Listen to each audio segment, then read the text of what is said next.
They had to be a tree, so that they have to stay on that paper plate. That's their taproot. And I spread out blue, green, and yellow chips around them. The blue represents water, the yellow was sun, and the green were the nutrients that trees need. And they had to gather up what they could find, and then they recorded them on dry erase boards. We played the game several times, and sometimes it would be a drought year and there wouldn't be that much rain.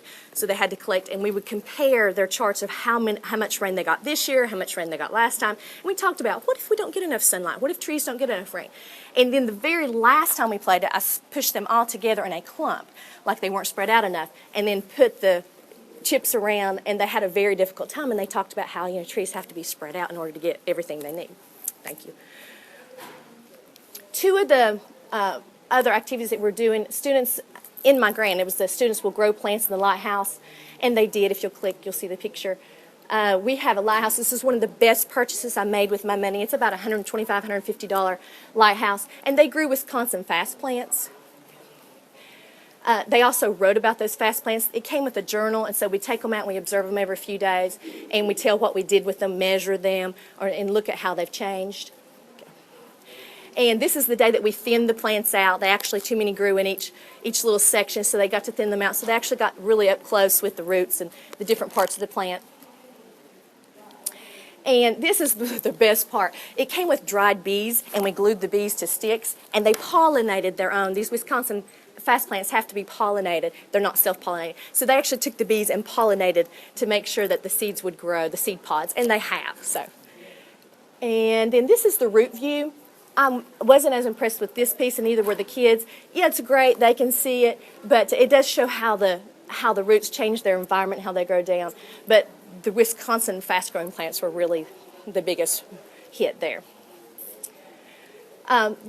This is one of the kids' favorite parts, too. I said that the students would do observations on the worms in their environment, and I purchased this worm watcher. It's also a composter. We use some of our breakfast foods, like our banana peels, to feed the worms. There are 500 red wigglers in there, and they love it. And the reason for the skirt is you have to have the skirt down so that they'll come to the edges. That's all plastic. We take the skirt off to let them observe, and we took little Post-it notes, the little flag ones, and put them of the morning where the worms were. And then in an hour or so, we'll lift it up and see that the worms have moved and how they've tunneled.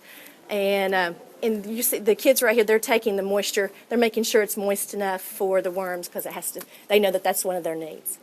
They love this, though. That's one of their favorites. Thank you. We also have tadpoles. They're not growing and changing enough for the kids. they're not seeing enough change there. We've only had them for about 4 weeks, and they're bigger. We've got 3 linemen and 1 little safety. He's not very big, but they're really tiny there.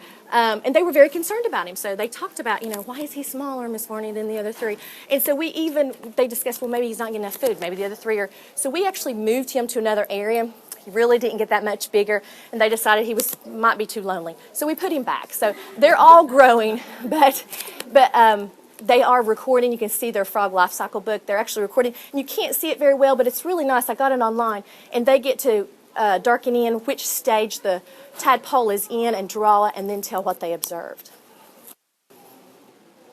Technology was embedded throughout. Of course, we used a smart board. You can go to put that up. This was their worm wanderings. Before we read about the working worms, that we first discussed, do you think worms have teeth? Do you think they have eyes? Do you think they have noses?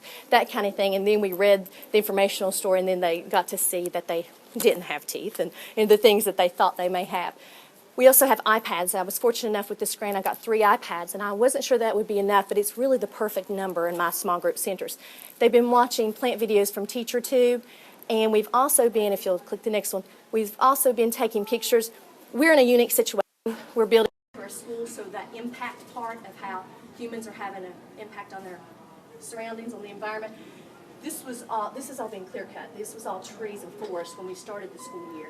And so they've been out taking pictures. We didn't get to use these. We've only had these for about 4 weeks to take pictures in the beginning, but we have a local photographer in our school, and she's got pictures from the beginning. But they've talked about how the homes for the squirrels and the worms have even been relocated, and all those things that live in the dirt. So they're making a connection there with impact. Writing has been embedded throughout. If you want to go and just click.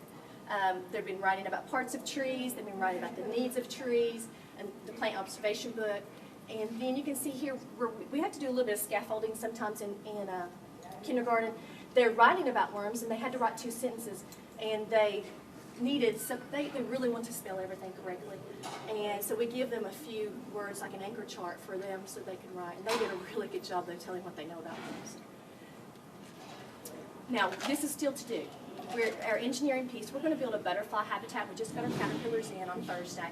And they're going to become engineers and create a butterfly habitat that will support that butterfly through all the stages, from caterpillar to butterfly and then release. So still to do. And I have plant trees, but actually we got that done last week after I had sent this in, making those butterfly habitats. That's our STEM project. And then in the end, they've got to make models showing how the habitat of, they get to pick the animal or the plant that they want to, and either draw or create a model on how it meets the needs of that plant or animal. Are there any questions? There is one thing, if you ever, this has bothered me, if you ever want to use tadpoles in your classroom, check it out before you order them. When I received mine, they cannot be released into our environment because they're leopard spotted frogs, and now they have to be terminated or have to be able to secure them, and I don't like that. So I've been looking for a life science teacher. It's a life science teacher that you all know that would like 4 spotted frogs to go in their terrarium. I would much rather do that. And of course I'm not telling the children, but I'd much rather do that than have to terminate these